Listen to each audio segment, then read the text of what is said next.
Now, in terms of looping thoughts, what worked for me, if there's a, and it's a fourth way exercise.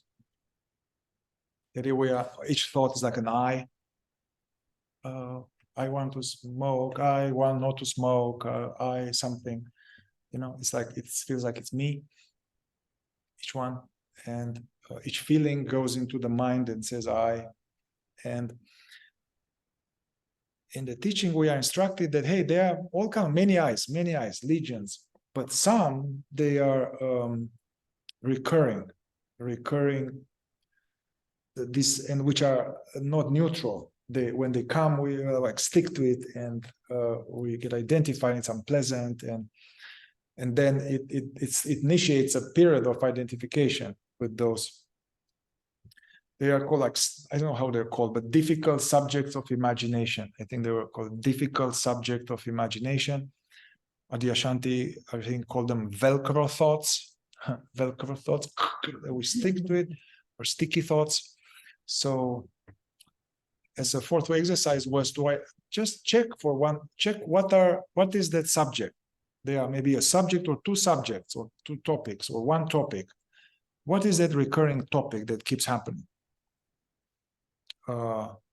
And identify that. And then we can actually, the fact that we know that we can take an exercise, for a week or for like 3 days.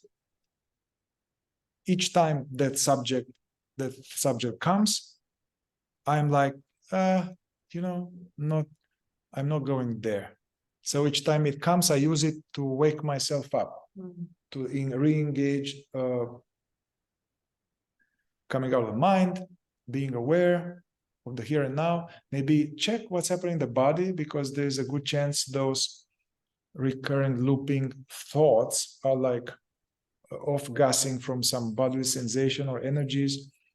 Anyway, so, but this level of being prepared for it and anticipating that and using that which would make us fall asleep to wake us up, because anyway, the tendency of the mind, we are thinking about it with the hope that we are going to solve it. And from my experience, it's never worked like that. Anything that was solved, it came as an insight or later, or something happened. It didn't came for chewing on the bone. So knowing that, then it's safe to, okay, oh, here's this again. It's like a stop exercise, coming back. This helps to stop the proliferation of this lack of being there, somehow to stop the proliferation of that. In the second way, the way of the monk, this would be called guarding of the mind from evil thoughts, or guarding of the heart, inner watchfulness. So that's what I would do. Now, you also know these two very well. If some are really sticky like this, their emotional energies and probably some subconscious, stickier stuff. So I would also maybe go into a processing of sorts of what's that about. But I will do both.